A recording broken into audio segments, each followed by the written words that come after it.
Assalamualaikum warahmatullahi wabarakatuh. Apa kabar anak-anak? Apa semuanya dalam keadaan baik? Dalam keadaan sehat? Alhamdulillah. Pada pertemuan kali ini kita akan mempelajari tentang kisah perjalanan Nabiullah Musa alaihissalam. Adapun tujuan pembelajaran kali ini adalah agar para siswa setelah mempelajari kisah keteladanan Nabi Musa dengan model pendekatan saintifik dan kontekstual, peserta didik mampu memahami dan meneladani sifat-sifat terpuji dari Nabiullah Musa alaihissalam. Sebelum melangkah kepada pembahasan selanjutnya, marilah kita awali dengan berdoa agar senantiasa mendapatkan pertolongan dan bimbingan dari Allah Subhanahu wa taala. Berdoa mulai.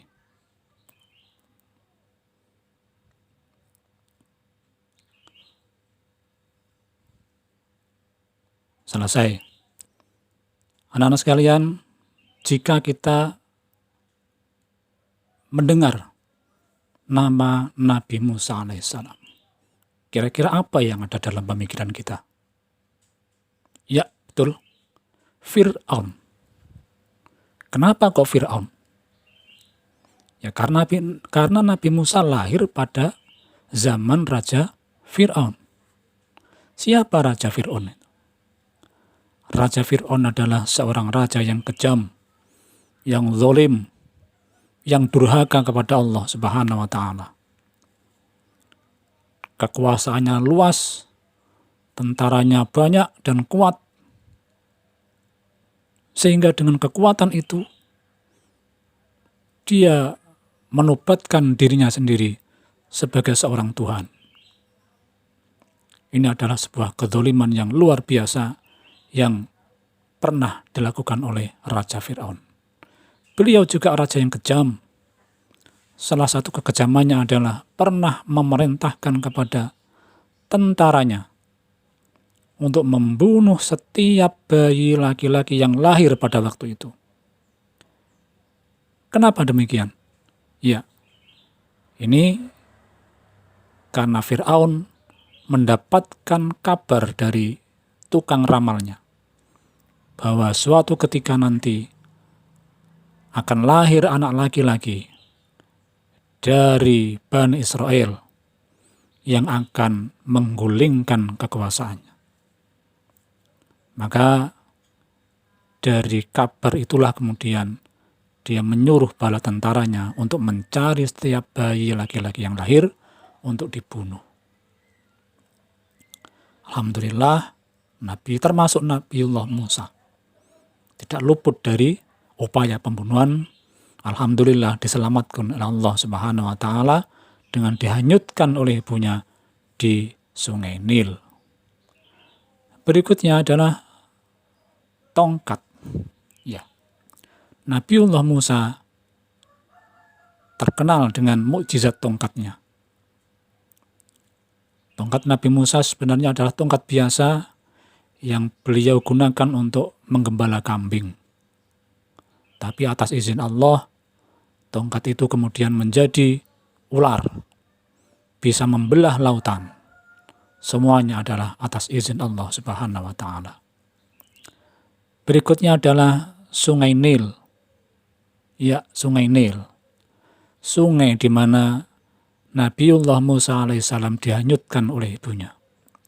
Sungai Nil adalah sungai yang panjang yang membelah Afrika, yang waktu itu melewati istana Fir'aun.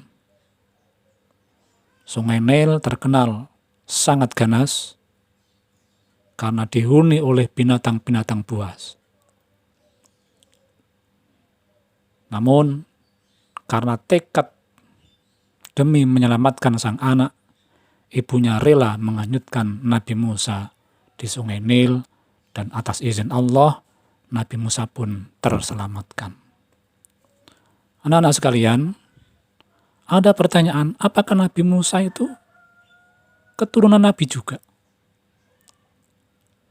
Jawabannya, ya. Kalau kita lihat silsilahnya, Musa adalah putra dari Imran bin Fahis bin Azir bin Lawi bin Yakub bin Ishak bin Ibrahim sampai akhirnya bin Nuh. Artinya bahwa Nabi Musa alaihissalam adalah turunan dari para nabi. Ibunya bernama Yukabat atau Yohanes Bilzal. Selanjutnya, karena Nabi Musa ini adalah anak yang dipersiapkan untuk kelak menjadi seorang rasul, maka beliau pun sejak kecil sudah memiliki keistimewaan. Di antara keistimewaan beliau adalah selamat dari ganasnya sungai Nil, di mana jarang orang yang berani mengarunginya. Seorang bayi yang hanya dimasukkan ke dalam peti, dihanyutkan di sungai Nil yang ganas, selamat sampai istana Fir'aun. Ini semata-mata karena pertolongan Allah Subhanahu wa Ta'ala. Kemudian Musa kecil juga pernah makan bara api. Kenapa kok harus makan bara api? Ini terjadi ketika Musa kecil berada di pangkuan Fir'aun. Entah disengaja atau tidak, Musa kecil menarik jenggot Fir'aun. Ini membuat Fir'aun sangat marah dan berniat membunuhnya. Tapi dicegah oleh sang istri dengan alasan bahwa Musa adalah anak kecil. Dan untuk membuktikan itu, diberilah Nabi Musa pilihan, yang satu roti, yang satu bara api. Sebenarnya Nabi Musa sudah akan mengambil roti, tapi tangannya dialihkan oleh malaikat sehingga mengambil bara api, kemudian memasukkan mulut ke dalam mulutnya. Inilah yang menyebabkan di kemudian hari Nabiullah Musa lidahnya cadel, tidak bisa lancar. Kemudian keistimewaan beliau lagi adalah beliau dirawat di istana Fir'aun. Seorang calon nabi dirawat di istana, dipelihara di istana seorang yang mengaku sebagai Tuhan. Ini luar biasa. Ya. Luar biasa. Ya. Jadi didikan seorang Fir'aun yang zalim tidak berpengaruh kepada jiwa Nabi Musa. Beliau tetap menjadi seorang pilihan hamba Allah.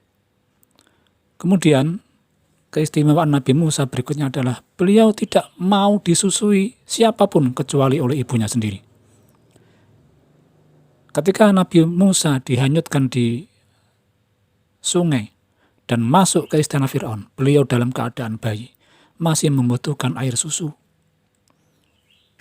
Sehingga dicarilah ibu-ibu yang menyusui waktu itu untuk menyusui Nabi Musa.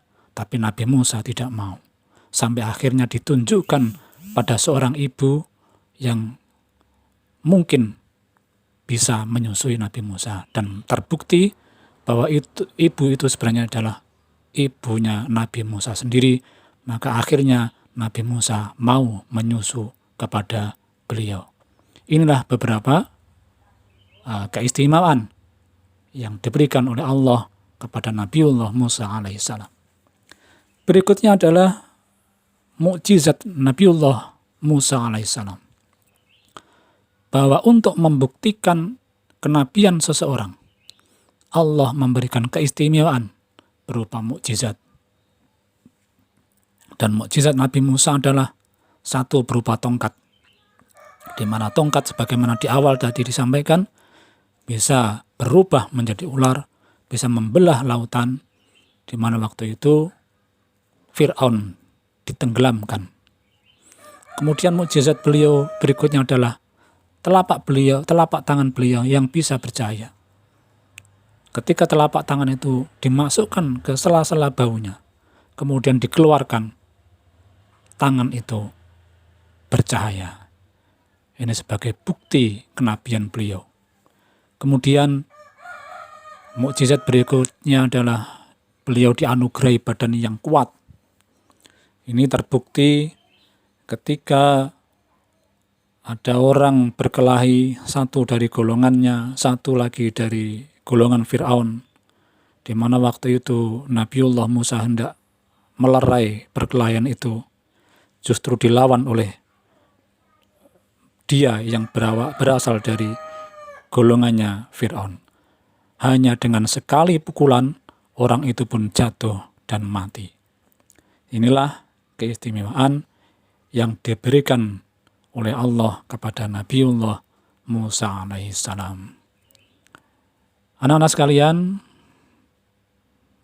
demikianlah sekelumit kisah perjalanan dari Nabiullah Musa alaihissalam.